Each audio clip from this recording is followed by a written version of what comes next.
दोबारा मौका या किसी ने दिया नहीं है। एक बार भगवान राम ने समझाया, रावण नहीं माना तो मार काट के खलियान कर दिया। एक बार कृष्ण ने समझाया, वो कंस नहीं माना, यदुवंशी नहीं माने तो सब मारे गए, सब मार काट के विनाश कर दिया। क्योंकि वो काल शक्तियां थी और ये दयाल शक्ति, दयाल बचाने का काम करते हैं और काल मारने का काम करते हैं। अब आपको ये सोचना चाहिए तुम्हें कौन सा भगवान चाहिए, काल भगवान चाहिए कि दयाल भगवान चाहिए? तुम्हारे कर्मों की सजा देने वाला चाहिए कि तुम्हारे कर्मों में माफी दिलाने वाला चाहिए? आज तक आपने ये निर्णय नहीं ले पाया कि हमको कौन से भगवान की जरूरत है। काल भगवान की जरूरत है कि दयाल भगवान की जरूरत है? प्रेमियों, सत्संग सुनकर आपको यही निर्णय लेना चाहिए था कि हमें पाप कर्मों से माफी कौन दिलाएगा, ये दया कौन करेगा? ऐसा समृद्धमाली भूमंडल पर कब आया जो हम सब गुनहगारों पर दया करे, हमारे गुनाहों को माफ करे? ऐसा तो आपने विचार कभी किया ही नहीं। कभी नहीं आपने बुद्धि से सोचा कि हमको बचाने वाला कौन है, हमारी जीवात्मा को जगाने वाला कौन है, परमात्मा से मिलाने वाला कौन है और जीवात्मा को निजधाम सतलोक सच के अनामी धाम पहुंचाने वाला कौन है? अगर ये विचार आपने किया होता तो अपने समृद्ध सदगुरु में कभी आपको शंका नहीं होती, कभी आपको भूल भ्रम नहीं होता। लेकिन आपने सत्संग वचनों को सुना लेकिन समझ नहीं पाए। जिस महापुरुष ने जीवों को समझाने जगाने के लिए 10 जुलाई सन 1952 से 2012 ये समझाने का समय था। 60 वर्ष आपको समझाया। मथुरा में दरबार लगा के 60 वर्ष आपको समझाया गया। हिंदुस्तान में जगह जगह बड़े बड़े कार्यक्रम करके आपको समझाया। 3 साकेत महायज्ञ करके समझाया। ऐसे यज्ञ इस कलयुग में कोई नहीं कर सकता। पहला यज्ञ साबरमती अहमदाबाद में, दूसरा यज्ञ अयोध्या में और तीसरा काशी बम भोले नगरी में। और कहा बच्चा अपना चौथा यज्ञ भी बाकी, जो सतयुग आगमन का होगा। वो चौथा साकेत महायज्ञ कहां होगा? कहा कि कोई पुरानी बड़ी धार्मिक नगरी में नहीं होगा, धार्मिक बड़ी नदी किनारे नहीं होगा, बड़े शहर कस्बों में नहीं होगा, एक बियाबान जंगल में एक छोटी सी नदी, और उस जंगल में 10 करोड़ प्रेमी इकट्ठा होंगे। चौथे साकेत महायज्ञ में जो सतयुग आगमन का होगा उसमें 10 करोड़ प्रेमी इकट्ठा होंगे। चेला कितने हैं? 45 करोड़। और बाबा जी ने पहले छटनी करके बता दिया कि जब चौथा यज्ञ होगा उस यज्ञ में 10 करोड़ प्रेमी इकट्ठा होंगे, यानी 10 करोड़ ही बच पाएंगे।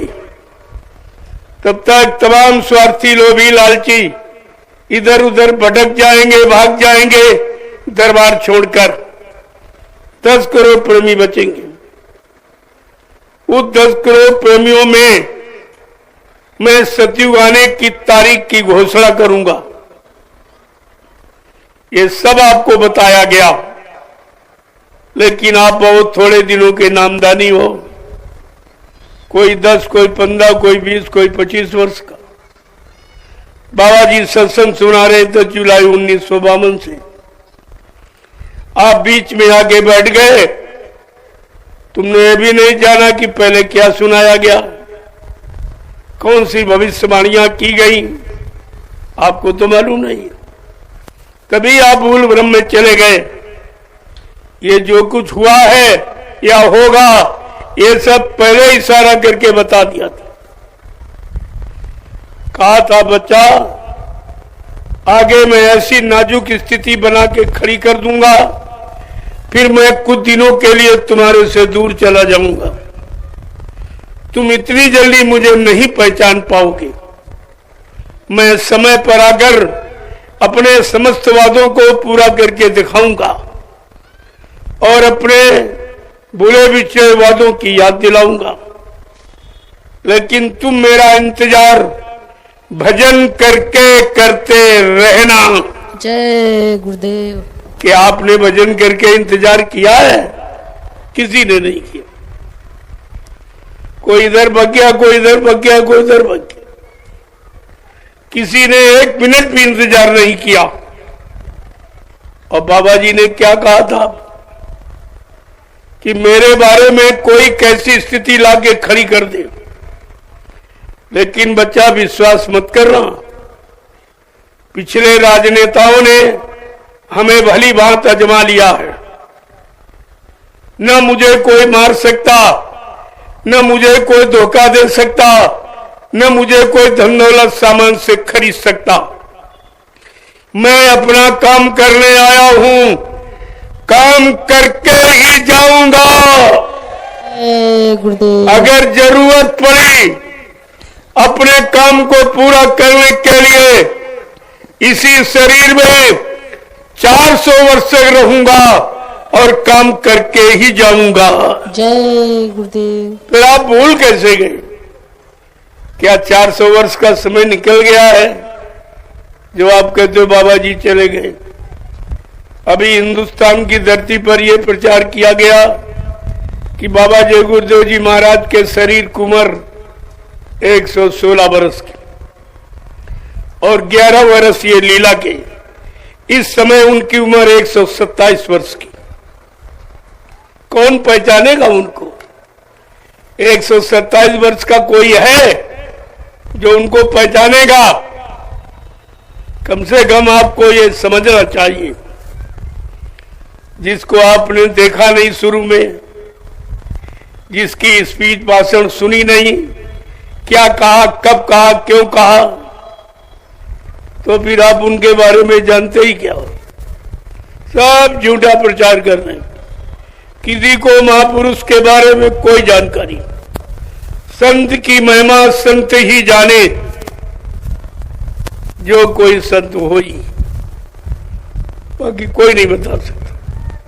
या वो दया करके इशारा कर दे तो आप समझ सकते हो, अन्यथा कोई ज्ञानी ध्यानी विज्ञानी संतों की पहचान नहीं कर सकता। क्योंकि वो 4 साल के बन जाए, 100 साल के बन जाए, 200 साल के बन जाए, ये उनमें शक्ति होती है शरीर परिवर्तन की। तो आप क्या उनके बारे में जानोगे? तुम अपने बारे में जानो, अपने बारे में समझने की कोशिश करो। महापुरुषों के समझने की कोशिश मत करो, वो तुम्हारे बस की बात नहीं है। तुम भ्रमित हो जाओगे, भूल भ्रम में चले जाओगे, अच्छाई से और अच्छा लाभ पाने से दूर हो जाओगे, उनकी दया से भी हट जाओगे आप। और यही आपने किया। तुम्हारी समझ में तो कुछ आया नहीं कि महापुरुष किस काम के लिए आते और तो किसी ने बताया नहीं। लेकिन बाबा जी ने अपना पूरा परिचय दिया, किसी को धोखे में नहीं रखा, पूरा परिचय दिया कि हम आए वही देश से जहां तुम्हारा धाम, तुम सबको घर पहुंचाना एक हमारा काम। जय गुरुदेव। कहा मेरा मृत लोक मंडल में आने का एक ही काम है कि तुम्हारी जीवात्मा को जगा कर परमात्मा से मिलाना और जीवात्मा को घर पहुंचाना। कहा मैं तुम्हारी जीवात्मा को घर पहुंचाने आया हूं। गुरु कह रहे हैं तुम्हारी जीवात्मा को घर पहुंचाने आया हूं, और चेलों ने गुरु को पहले ही पहुंचा दिया। इन चेलों की बात देखिए जरा, गुरु को पहले ही पहुंचा दिया कि मर के चले गए चले गए चले गए। क्या संत महात्मा कभी झूठ बोलते हैं? क्या तुम्हारे पास कोई ऐसा प्रमाण है? संतों के बारे में तो लिखा है, संत बचन पलटत नहीं, पलट जात ब्रह्मांड। ब्रह्म अगर ब्रह्मांड की रचना में तब्दीली बदलाव क्यों न कर दे, लेकिन संत जो कहेंगे वो करके दिखाएंगे। संतों की जबान दस्तावेज होती है, जिसको अकाट सत्य कहती है। लेकिन आपकी समझ में तो कुछ भी नहीं आया।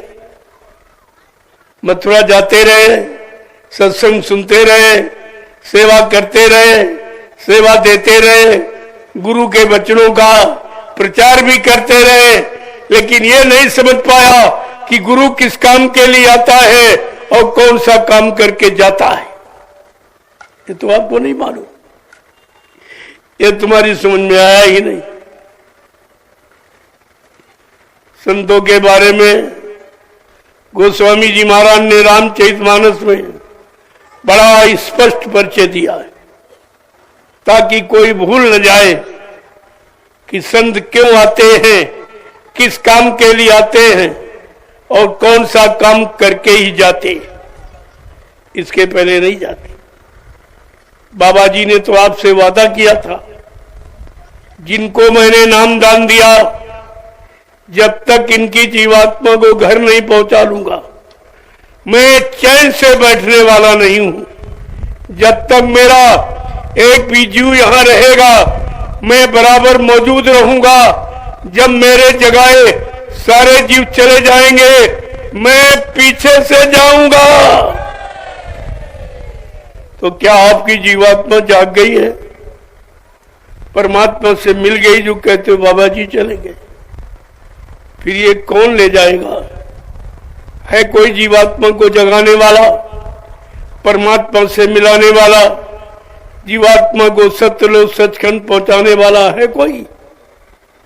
ये तो जानकारी आपको रखनी चाहिए थी कि हमारा गुरु कितना समर्थ, कितना शक्तिमान है, जिसने काल को भगाने का वादा किया कि मैं कलयुग को भगाऊंगा और सतयुग को लाऊंगा। सबको न्याय सुरक्षा रोजी रोटी की व्यवस्था बना के दूंगा, सबको शाकाहारी बनाऊंगा, सबकी जीवात्मा को जगाऊंगा, परमात्मा से मिलाऊंगा। जब तक ये काम करके नहीं दिखा दूंगा, मैं मानव शरीर को छोड़ के जाने वाला नहीं हूं। फिर प्रभु आप भ्रमित कैसे होगे? आपके पास कोई वचन नहीं गुरु का। 7 साल जिसने आपको समझाया सुनाया मथुरा में, तुम सब भूल गए। तुम्हारे पास गुरु का एक भी वचन नहीं। उन्होंने परिवर्तन का वादा किया, ऐसा वादा धरती मंडल पर किसी ने नहीं किया। यहां ऋतु परिवर्तन कोई नहीं कर सकता, और बाबा जी ने युग परिवर्तन की बात कही। जब ऋतु परिवर्तन होता है तो अक्सर आप बीमार हो जाते हैं, सर्दी जुकाम बुखार हो सबको हो जाता है। कहते हैं सीजन बदल रही है, और आज तो युग परिवर्तन की बात है। जब ऋतु परिवर्तन आप नहीं बर्दाश्त कर सकते हो, तो बाबा जी का युग परिवर्तन कैसे बर्दाश्त करोगे? इसलिए बाबा जी ने आपको शाकाहारी बनने की प्रार्थना की। सबसे प्रार्थना की। हिंदू मुसलमान, छोटे बड़े, गरीब अमीर, पढ़े लिखे अनपढ़, स्त्री पुरुष, सबसे उन्होंने प्रार्थना की है कि आप लोग शाकाहारी हो जाओ, तो हमारे युग परिवर्तन को देख सकोगे। ने युग परिवर्तन तो बड़ा खतरनाक होगा। कलयुग सतयुग की लड़ाई बहुत कठिन होगी। कोई बिरला ही अपने आप को बचा पाएगा। इसलिए आप बच जाए, आपके बाल बच्चे परिवार बच जाए, आपका घर मकान दुकान बच जाए। इसलिए बाबा जी ने आपसे शाकाहारी बनने की प्रार्थना की कि अगर तुम शाकाहारी बन जाओ तो कुदरत से तुम्हारे गुनाहों की माफी करा दूंगा। मैं जानता हूं कि आप धर्मात्मा महात्मा नहीं बन सकते, सच्चे ईमानदार त्यागी तपस्वी नहीं बन सकते हो, तो कम से कम शाकाहारी बन जाओ। शाकाहारी बनने में कौन सा खर्चा है, बल्कि जो धन गंदे खान पान में आप खराब करते हो वो धन तुम्हारा बच जाए, तुम्हारे बाल बच्चों की पढ़ाई लिखाई में काम आवे, उनके शादी ब्याह में काम आवे, घर मकान बनाने में काम आवे। महात्मा सब तरफ से ही तुम्हारी मदद करना चाहती, लेकिन दुनिया ऐसी बाबरी, कोई ग्राहक न पतिया। ये दुनिया ऐसी बाबरी, ऐसी पागल है कि संतों की नेक भली अच्छी बात मानने को तैयार नहीं। क्यों? विनाश काले विपरीत बुद्धि।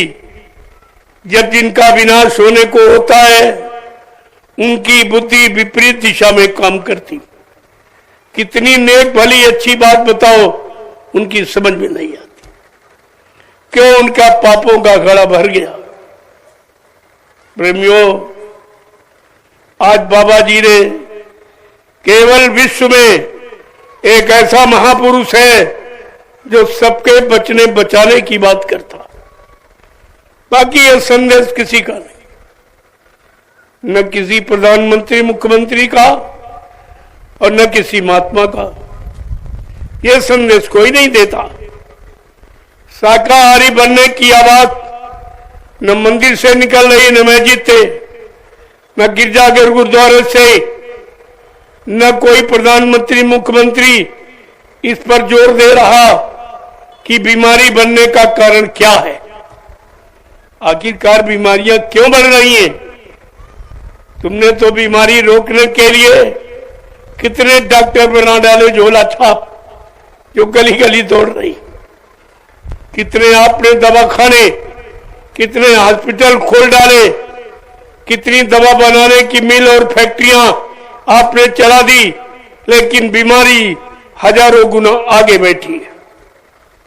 ये बीमारी का निदान नहीं निकला, ये बीमारियों का समाधान नहीं निकला, और आप किसी बीमारी पर नियंत्रण नहीं कर पा रहे।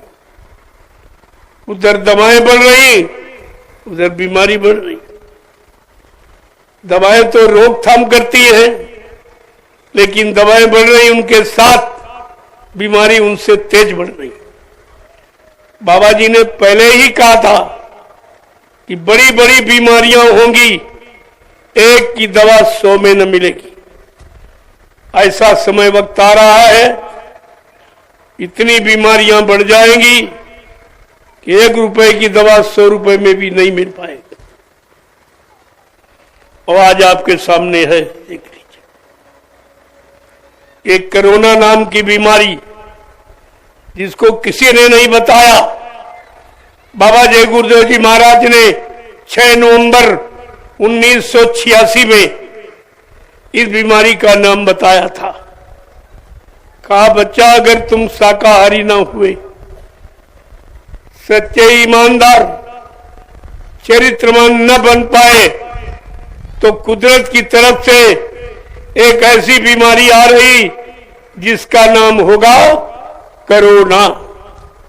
क्या न करो तो बीमारी नहीं आएगी, अगर करना बंद नहीं करोगे तो जरूर आ जाएगी। कोरोना का मतलब ये है, कोरोना। और बताया था कि बच्चा, अंडा मत खाना, अंडा मुर्गी का मासिक धर्म है। मासिक धर्म कितनी गंदगी होती।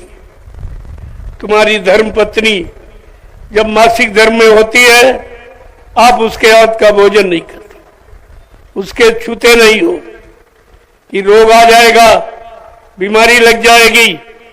इतना बड़ा दोष मासिक धर्म का। और आज ये नौजवानों को ये मुर्गियों का मासिक धर्म खिलाया जा रहा है। इनकी बुद्धि में क्या होगा? क्या ये काम, क्रोध, लोभ, मोह, अहंकार से कभी हट पाएंगे?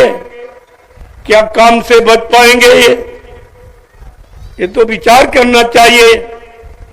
जो तुम नहीं जानते हो, महात्मा उसी को बताते। ये जानकारी ले लो, अपने परिवार, बाल बच्चों का बचाव करो। वो बचाने के लिए आते हैं और बचाने की बात करते, लेकिन तुम उनकी बात सुनते ही नहीं हो।